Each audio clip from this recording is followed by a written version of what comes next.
ஹரஹர சங்கர ஜெய ஜெய சங்கர நம்மாத்து பெரியவா channel subscribe பண்ணுங்க.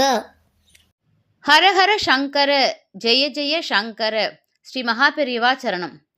நம்ம ஆத்து பெரியவா அன்பர்களுக்கு அநேக நமஸ்காரம். நம்ம ஆத்து பெரியவா யூடியூப் சேனல் மூலமாக ஆலய தரிசனம் அப்படின்ற பகுதியில் நிறைய ஆலயங்களை நம்ம தரிசனம் பண்ணிட்டு வரோம்.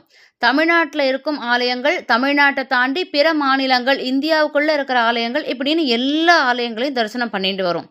அந்த வரிசையில் தொடர்ந்து சில பகுதிகளாக ஒரு முக்கியமான ஆலயத்தை நம்ம தரிசனம் பண்ண போகிறோம். தொடர்ந்து சில பகுதிகளாக அப்படின்னா ஒரே நாளில் முடிக்கக்கூடிய விஷயம் இல்லை. இது ஒரு சில எபிசோடு அந்த மாதிரி சொல்லலாம். ரொம்ப முக்கியமான ஒரு ஆலயம். பகவானோட சந்நிதியில் போய் பிரார்த்தனை பண்ணி நம்மளோட வேண்டுதல்களை சொல்லும்போது எந்த அளவுக்கு பிரத்யட்சமாக பலன் கிடைக்கிறதோ அதே அளவுக்கு பலன் பகவானோடைய அடியாராக இருக்கிற இவருடைய சந்நிதியில் போய் பிரார்த்தனை பண்ணும்போது அடியார்க்கும் அடியாராக இருந்து பகவான் அனுகிரகம் பண்ணுறார். ஒரு மகான் சாதாரண மனிதராக பிறந்து மகானாக உயர்ந்து வாழ்ந்த ஒருத்தர் ஜீவசமாதி ஆன ஒரு இடம். இந்த அளவுக்கு பீடிகையோட ஒரு விஷயத்த சொல்கிறோம் அப்படின்னா இது ரொம்ப பிரசித்தி பெற்ற ஒரு ஆலயம் அப்படின்னு தான் சொல்லணும். எல்லாருக்குமே தெரிஞ்சிருக்கும், ரொம்ப பிரசித்தி பெற்ற ஒரு ஆலயம். அது எந்த ஆலயம் அப்படின்றத தெரிஞ்சுக்கிறதுக்கு முன்னாடி, சென்னையில் அது எங்கே இருக்குது அப்படின்றத தெரிஞ்சுக்கிறதுக்கு முன்னாடி, 16ஆம் நூற்றாண்டில் சென்னை எப்படி இருந்தது அப்படின்றத ஒரு சின்ன கண்ணோட்டமாக நம்ம பார்த்தாதான் இந்த ஆலயம் அந்த நாளில் ஏன் இப்படி உருவாக்கப்பட்டது அப்படின்றது எல்லாருக்கும் புரிய வரும். சென்னை அப்படின்றது 16ஆம் நூற்றாண்டில் ஐரோப்பியர் கால் வச்ச ஒரு இடம்.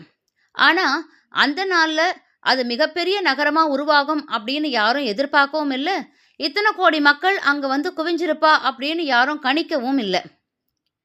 ஆனால் இதெல்லாம் முன்கூட்டியே தெரிஞ்சதால தான் பகவான் தன் அடியார்களை கருவியாக கொண்டு பக்தியையும் ஆன்மீகத்தையும் வளர்த்தா. பல நூறு வருஷத்துக்கு முன்னாடியே பட்டினத்தார் மாதிரி நிறைய ஞானியர்களும் சரி, 16ஆம் நூற்றாண்டில் ஒரு பக்கம் போர்ச்சுகீசியர் கடும் வேகத்தில் அந்த பகுதியை மதமாற்றம் பண்ணுறதுக்கு முயன்றப்போ அவளை தொடர்ந்து பிரிட்டிஷாரும் பெரிய அளவில் மதமாற்றத்துக்கு இருந்தா. அப்போது சித்தர்களும் ஞானியர்களும் தடுத்து நின்று நம்மளோட மதத்தை காப்பாற்றினா.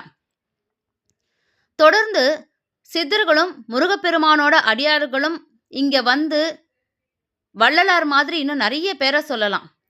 ஒரு அடியார் கூட்டம் அப்படின்றது இங்கே இருந்ததுனால தான் நம்மளால் இந்த மாதிரி ஒரு ஆன்மீகத்தை வளர்க்க முடிஞ்சுது.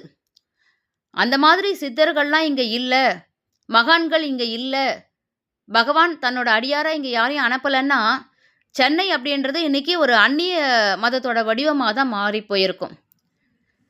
அநேகமாக இப்போ கொஞ்சம் யூகிச்சிருப்பேள். முருகப்பெருமான் அப்படின்னு நம்ம சொல்கிறோன்னா யாரோட ஆலயம் அப்படின்றது உங்களுக்கு தெரிஞ்சிருக்கும்னு நினைக்கிறேன்.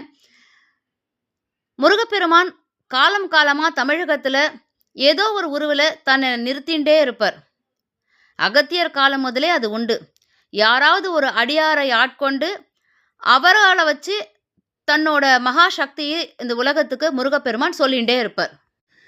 சூரியனோட வெளிச்சத்தை தாங்கி நிலவு பூமிக்கு கொடுக்கறதே அதே மாதிரி அடியார்கள் இருளில் இருக்கும் மக்களுக்கு பகவானோட சக்தி மூலமாக வெளிச்சத்தை காட்டுவா. முருகப்பெருமானோட ஜோதியாக இருக்கும் இந்த அடியார் மக்களுக்கு முருகப்பெருமானோட அருளை மழை மாதிரி எல்லாருக்கும் வாரி வாரி கொடுத்தார்.